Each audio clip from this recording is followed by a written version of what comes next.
욥기 15장 1절에서 16절 말씀을 읽겠습니다. 엘리바스의 두 번째 말이 시작되고 있습니다. 대화가 거듭되면서 욥과 친구들 간에 의견이 좁혀진다든지 아니면 생각이 바뀐다든지 그런 것은 전혀 없습니다. 처음부터 가지고 있던 생각을 계속해서 주장하고 있는데 좀 더 노골적으로 주장하고 있다 이렇게 보시면 돼요. 본격적으로 이제 신랄하게 욥을 비판하면서 오히려 그들이 욥의 고통, 욥의 아픔에 대해서는 굉장히 둔감한 모습을 적나라하게 볼 수가 있습니다. 엘리바스의 주장은 1절부터 6절까지는 욥 네가 스스로 너를 정죄하고 있다 그 말을 하고 있습니다. 엘리바스의 말은요, 욥이 하는 모든 말들이 어떤 하나님 앞에서의 탄식, 일종의 기도 아닙니까? 그런데 이 엘리바스의 귀에는 욥의 모든 이 고통스러운 하나님을 향한 고소, 이런 말들이 기도로 들리지 않습니다. 오늘 말씀해 보니까 그것은 무익한 말이다. 그렇게 말하고 있습니다. 그래서 3절에 보면 어찌 도움이 되지 않는 이야기, 무익한 말로 변론하겠느냐 이렇게 말하죠. 그러면서 욥에 대한 그의 판단은 6절 보시면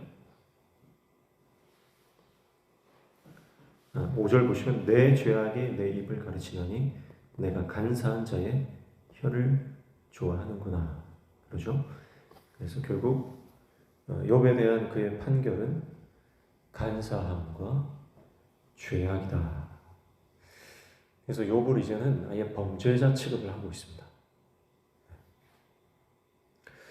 그리고 7절부터 16절까지는 더욱 노골적으로 욥을 비난하면서 결국 그를 어떤 사람이라고 규정하냐면 가증하고 부패한 사람이라고 규정합니다.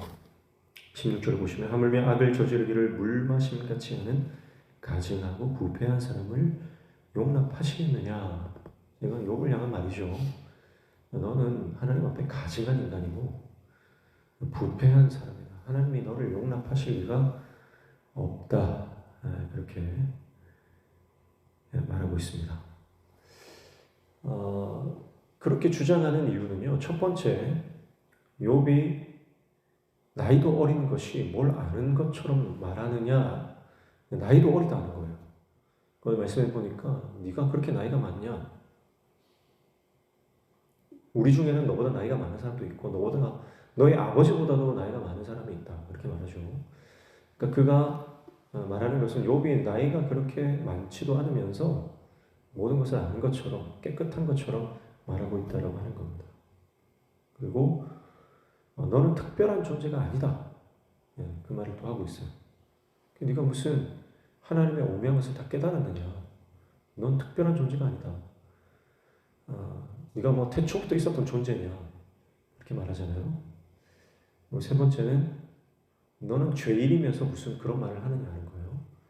그래서 욥의 고난을 욥이 가지고 있는 고난, 그 욥이 처해 있는 형편을 보면서 그는 죄인일 수밖에 없다. 이미 규정을 내린 것입니다.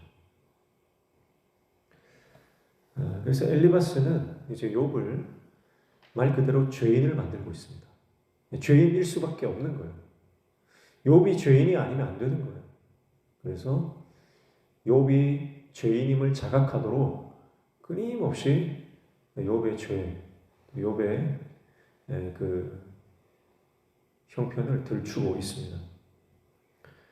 이것은 마치 부패한 경찰이 진범을 찾으려고 노력하지 않고 무고한 사람을 범인으로 만드는 끼워 맞추기식 수사와 다를 바가 없는 거죠.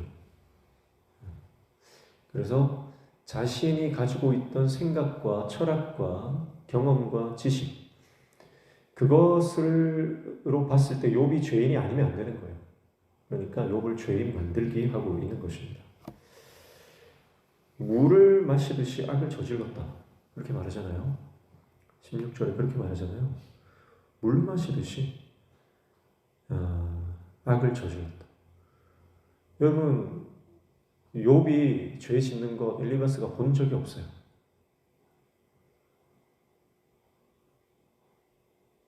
사실 겉으로 드러나는 것은 욥이 하나님 앞에 범죄하거나 악을 저지른 것이 없거든요. 그런데 보지도 않은 것에 대해서 본 것처럼 너는 물 마심 같이 악을 저질렀다. 이것은 순전히 그의 추측이고 끼워 맞추기입니다. 그러니까요, 오늘 이 엘리바스의 발언 가운데 우리가 가만히 볼 수 있는 것은 사람에 대한 긍휼과 사랑이 사라진 사람의 모습을 볼 수 있는 거예요.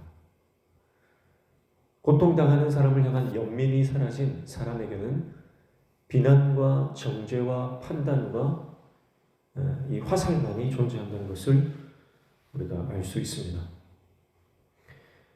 하나님의 마음을 상실한 사람은요, 다른 사람에 대해서 억측과 비난을 할 뿐입니다.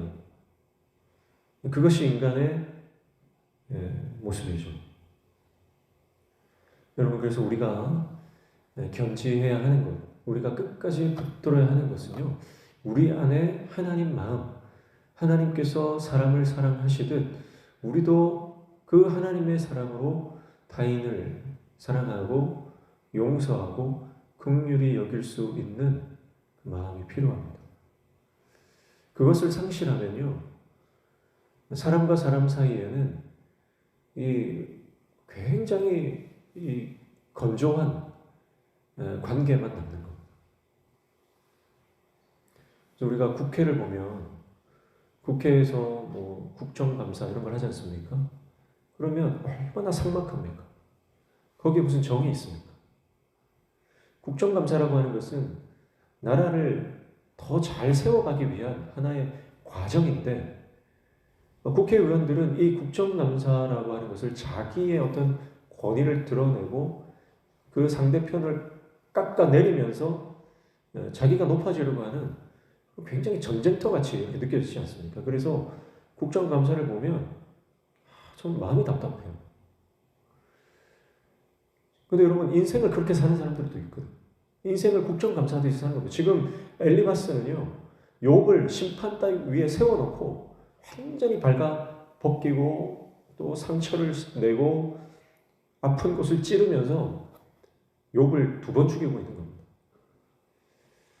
얼마 전에 한 국회의원과 한 그 장관이 국정감사를 통해서 막 이야기를 하는데, 이제 이 국회의원이 그런 말을 하는 거예요. 지금 우리나라에 마약 사건이 얼마나 지금 화두가 돼 있고 또 심각한지 몰라요. 그래서 그 장관에게 이 마약류에 대한 철저한 이 조사와 처리 이런 것들이 필요하지 않냐. 그러니까 이 장관이 맞습니다. 100% 절대 공감합니다. 그렇게 얘기하더라고요.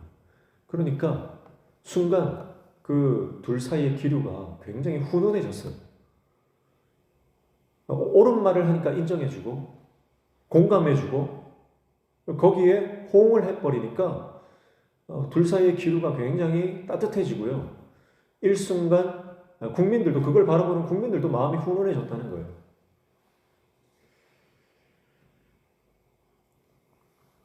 그래서 국정감사의 어떤 순기능을 하는 그런 잠깐의 순간이었다. 이렇게 볼 수가 있었습니다. 늘 그러면 얼마나 좋을까요? 근데 대부분은요, 늘 비난과 언어 폭력만 난무하는 그런 시간들이죠. 여러분, 오늘 저와 여러분의 삶의 모든 관계들이요, 그런 삭막하고 비난과 언어 폭력만 난무한 그런 관계가 되지 않기를 축복합니다. 그리고 그렇게 되기 위해서 우리는 하나님의 사랑을 품어야 됩니다. 가족들 간에도 그래요. 가족들도요, 늘 축복하고 격려하고 위로하고, 그리고 그게 가정이잖아요. 그래서 가정에서는요, 모든 식구들이 위로를 받아야 돼요. 모든 식구들이 한 사람도 예외 없이 가정에 들어오면 따뜻함을 느껴야 됩니다. 세상 가운데서 이리 치이고 저리 치이고 학업하랴, 직장 생활하랴, 뭐 밖에서 일하랴, 사람들과 막 이렇게 경쟁 관계 구도 아닙니까? 그런 힘들고 어려운, 나이가 적든 나이가 많든 다 그런 사회생활, 또 밖에서는요 그런 어려운 가운데 마음이 힘들거든요. 집에 들어오면 집에서만큼은 모든 식구들이 위로를 받고 격려를 받고 세임을 얻고 사랑을 받고, 그게 가정이죠. 그런 가정이 놔두시기를 축복합니다. 그 시작은요, 누가 먼저 시작하는 게 아니라 내가 먼저 시작해야 되는 거예요. 내가 먼저 아버지의 마음으로 축복을 하고 격려를 하고 사랑을 고백하고 안아주고. 그래서 우리는 말끝마다 왜 이러냐, 왜 그랬냐, 말끝마다 그러면 안 되고요. 우리는 말끝마다 사랑한다, 축복한다, 늘 위로하고 격려한 따뜻한 말들을 해야 할 줄 믿습니다. 교회도 마찬가지입니다. 교회도요, 국정감사 하듯이 목회자가 성도들을, 또 성도들이 목회자를, 또 직분자들 사이에 그렇게 국정감사처럼 하는 교회들이 얼마나 많이 있습니까? 여러분, 그것은 하나님의 공동체가 아닙니다. 오늘 우리 교회는 하나님의 나라의 공동체가 되기를 축복합니다. 그래서 교회만 오면 위로를 받는 거예요. 교회만 오면 눈물이 나는 거예요. 교회만 오면 교회당 문을 열고 앉으면 그저 눈물이 나고 위로를 받고 죄와 싸워 이길 용기가 생기고, 성도들 간에도요 서로 만나서 잠깐 이야기를 나누고 대화만 해도요 다시 자신감이 생기고 다시 내가 하나님 나라의 일원이 된 것 같고, 그렇게 여러분 우리가 교회만 오면 다시 새 힘이 생기고 살 마음이 생기고 포기하고 싶었던 마음들이 다시 내가 일어나서 다시 주님을 위해서 싸우겠다는 그런 영적인 회복의 공동체가 되어야 할 줄 믿습니다. 그게 교회 아닙니까? 오늘 엘리바스의 말은요, 지금 제3자인 우리가 들어도 너무 마음이 아픈 말들이에요. 어떻게 친구라고 하면서 이런 비난을 쏟아낼 수 있는가? 그래서 가만히 보면 엘리바스는요, 욥의 세 친구들은요, 결국 욥을 깎아내리면서 자기들이 의인되고자 하는 그 숨은 동기가 있다고 봅니다. 욥을 다 철저히 깎아내려야 자기들은 의로운 사람 되는 겁니다.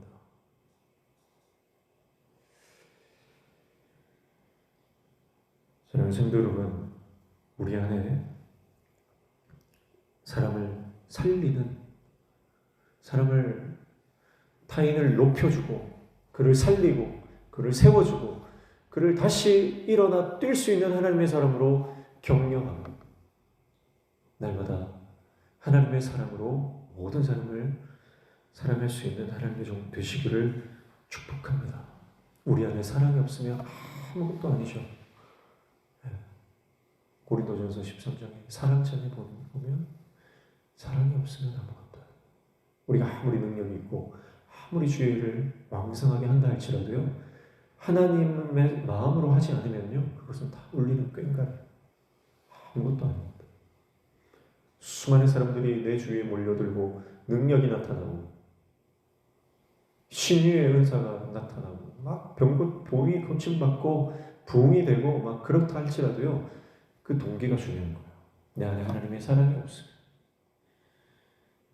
그것이 자기 영광이 된다면 여러분, 그 하나님이 인정하지 않는 것이죠. 축복합니다. 오늘 저와 여러분 안에 아버지의 마음, 하나님의 사랑, 그 긍휼의 마음이 우리 안에 가득해서 우리 주위에 많은 영혼들이 저와 여러분을 통해서 하나님 나라를 경험하고 그 하나님의 사랑을 경험할 수 있는 그런 복된 인생으로 쓰임받는 살리는 인생이 다 되시기를 주님의 이름으로 축복합니다. 기도하겠습니다. 하나님 아버지, 우리를 사랑하신 아버지의 사랑으로 우리도 내 옆에 있는 형제 자매를 사랑하고 내 가족 내 식구들을 사랑하며 늘 위로 격려 축복하며 사람을 살리는 인생 되게 도와주시옵소서. 때때로 우리가 인생을 살아가면서 엘리바스와 같은 사람들을 만나 내 마음이 참 힘들고 어렵고 상처가 날 때가 있지만 그러나 그때에도 사람의 말을 거절하고 오직 성령의 음성에 민감하게 반응하며 하나님 말씀으로 붙들고 살아가는 인생 되도록 우리 가운데 힘과 용기를 허락하여 주시옵소서. 오늘 이 아침도 주님 말씀 붙잡고 기도할 때 응답하시며 막힌 것들을 열어주시는 형통의 은혜 허락하여 주시옵소서. 예수님의 이름으로 기도하옵나이다.